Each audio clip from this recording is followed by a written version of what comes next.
nós temos o presidente Lula oferecendo a isenção dos impostos para quem ganha até R$5.000. E nós temos uma proposta de mais tempo de descanso. Então, quer dizer, se você tem mais dinheiro na conta e se você tem mais tempo, você vai gastar esse dinheiro. Você vai injetar ele na economia. Você vai comer picanha, você vai no shopping, você vai no cinema, você vai no teatro, você vai fazer com que a economia seja aquecida, fazer com que isso tenha de retorno para a economia. Você vai ter aumento dos postos de trabalho, o que garante, então, uma diminuição dos trabalhadores que estão vivendo na informalidade, porque quando as empresas precisam contratar mais, elas automaticamente ajudam a retirar da informalidade uma gama de trabalhadores, mas mesmo aqueles que estão na informalidade, nós acreditamos que haverá um efeito cascata que conseguirá também dialogar com essa vida precarizada do trabalhador de aplicativo, do trabalhador uberizado, que também está jogado às mínguas. Esses trabalhadores que não têm banheiro, que não têm comida, que são ultra explorados por esses aplicativos, que também precisam ser contemplados numa disputa, numa discussão sobre jornadas de trabalho, sobre direitos trabalhistas. Mas além de todos esses benefícios que nós já falamos aqui, nós também teremos um benefício para o Estado brasileiro, que com certeza irá diminuir a quantidade de ocorrências previdenciárias movidas por trabalhadores exaustos, que adoecem, que se machucam, que têm burnout, que têm uma série de problemas psicológicos e psiquiátricos por conta da exaustão nos postos de trabalho. Nós vamos ter uma diminuição dessas intercorrências, o que automaticamente ajudará a aumentar a nossa produtividade. E aí tem dois elementos. O debate sobre a escala 6x1, ele é um debate muito complexo. Ele permeia muitos aspectos. Eles permeiam os aspectos da vida do trabalho, né, das jornadas, das empresas, da economia, da produtividade, dos desempregos, da manutenção do salário. Ele permeia o debate sobre condições humanas, grupos que estão submetidos a essas condições. Então, de fato, essa audiência pública, ela ainda é pouco. E eu prometo não me alongar muito aqui, para que a gente consiga esgotar todas as nuances que nós temos para debater a necessidade de uma redução da jornada de trabalho. Mas ela garante uma melhor produtividade porque, com certeza, o trabalhador mais descansado, o trabalhador mais entusiasmado, né? Não só o trabalhador, qualquer pessoa, quando a gente descansa melhor, quando a gente está mais entusiasmado, a gente faz qualquer coisa melhor. A gente treina melhor, a gente trabalha melhor, a gente cuida das nossas coisas melhor, porque nós estamos descansados, nós estamos motivados para fazer aquilo. E aí dizem, não, mas não tem como. O problema que nós temos hoje no Brasil relacionado à produtividade e a essa competitividade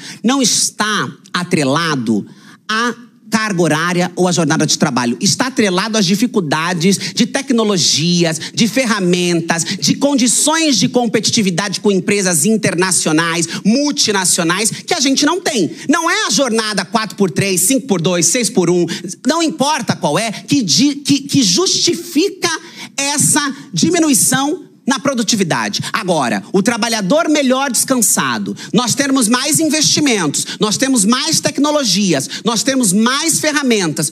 Não há risco da produtividade diminuir. Não há risco de cair. Não há risco da economia quebrar. Isso são dados apontados por economistas sérios, por pessoas do mercado, por pessoas que fazem esse debate. Eu tenho pavor, e sou muito criticada por isso, de ser olhada pela sociedade ou pelos meus eleitores como os meus colegas que mofam junto com aquelas cadeiras, que acham que a política interna da Câmara dos Deputados é quem resolverá os problemas do Brasil. Quem resolverá os problemas do Brasil é a política de base, das ruas, dos guetos, das vielas. Essa é a política que vai mudar o nosso país. É estar conectada com a juventude, com as mulheres, com a classe trabalhadora, com a comunidade LGBTQIA+.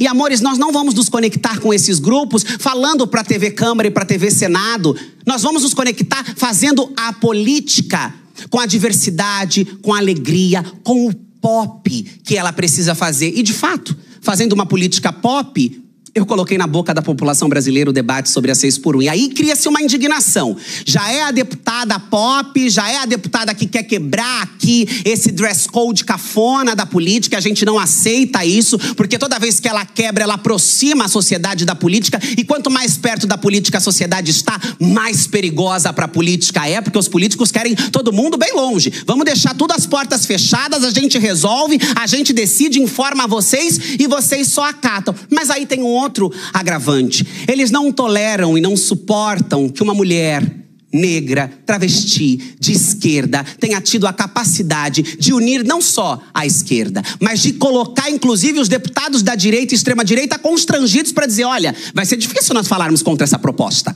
O nosso eleitor está olhando e está esperando uma resposta. Será que nós vamos conseguir falar alguma coisa contra? E aí não dá. Eles têm se movimentados para dizer que é impossível. Então não dá porque não tem como falar não.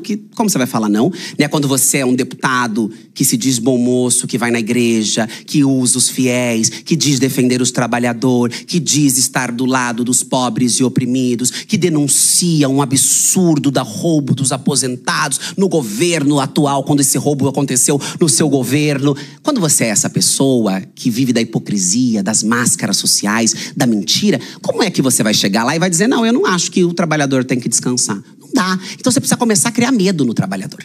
Você precisa começar a criar pânico. Então você pega fundações, organizações contaminadas e fala, ó, produz aí esse estudo. Sabe quem foi o primeiro deputado a compartilhar o estudo e adora citar essa fundação dos 16% do PIB? Exatamente. Quando nós temos como cartão de visita, como multiplicador de que o PIB cairia 16%, este deputado, para mim, não precisa dizer mais nada. Mas, como nós sabemos, a sociedade não tem o mesmo nível de clareza, instrução política, etc. que nós fazemos o serviço de dizer, de informar e falar, olha, cuidado, isso é mentira. Isso é fake news. Isso é só para continuar prejudicando. Porque se ele tivesse realmente tão preocupado com as pessoas, não votava da maneira que vota dentro da Câmara dos Deputados. Não ia contra a redução, por exemplo, de itens da cesta básica.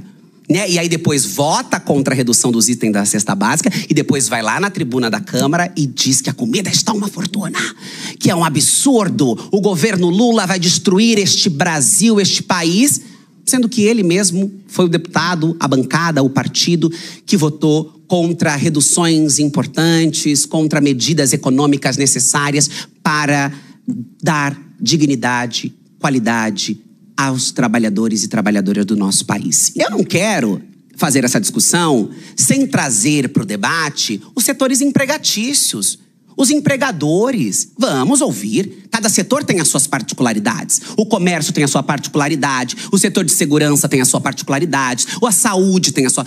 Os setores têm especificidades.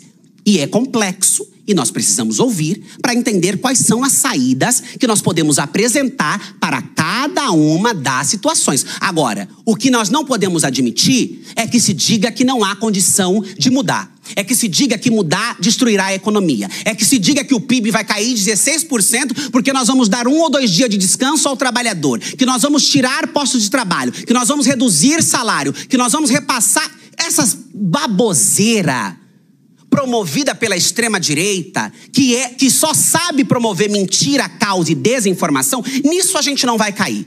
Nós não vamos cair no pânico, no medo, no terrorismo. E aí temos um trabalho que não é só o de não cair, mas é de não deixar que as pessoas ao nosso redor também não caiam. Porque as pessoas têm medo.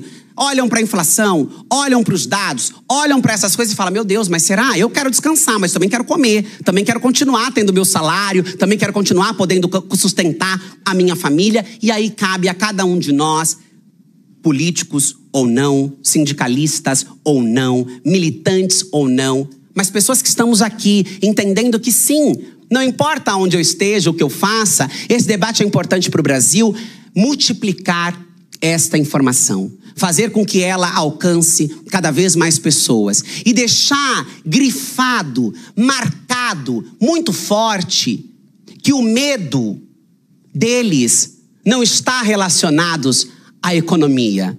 O medo deles é a emancipação do povo. O medo deles é a capacidade de o povo se mobilizar.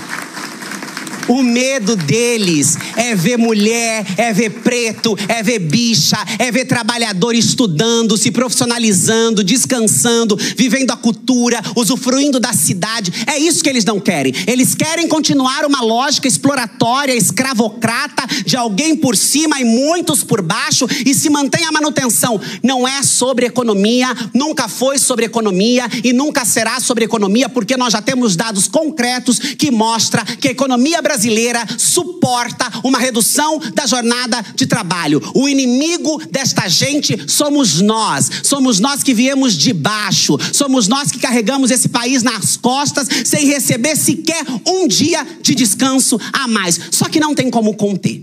Nós somos uma força poderosa.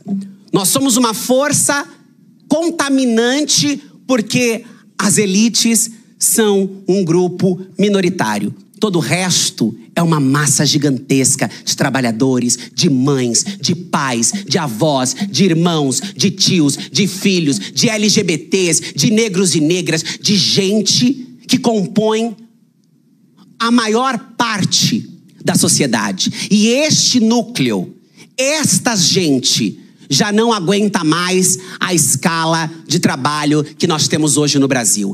Esta massa clama pela abolição da escala 6x1. As pessoas querem viver, as pessoas querem dignidade, as pessoas não querem só comer, como muito bem disse a vereadora Fernanda. As pessoas querem muito mais do que isso. Estamos avançando. Haverá resistência, haverá luta, haverá enfrentamento. Não será um debate fácil e tranquilo, já não tem sido.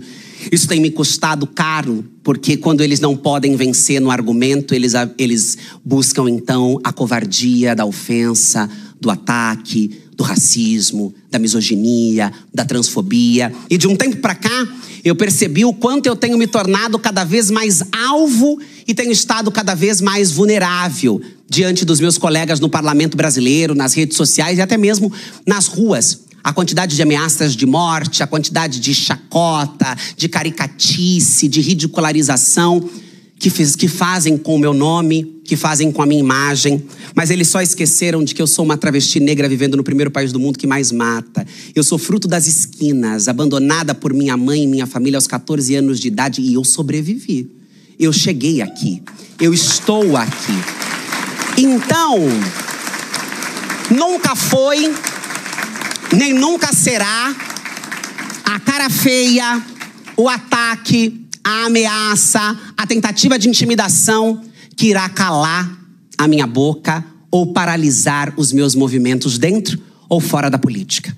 Eu sou movida pela afronta, ou como diria Carolina Maria de Jesus, pela audácia.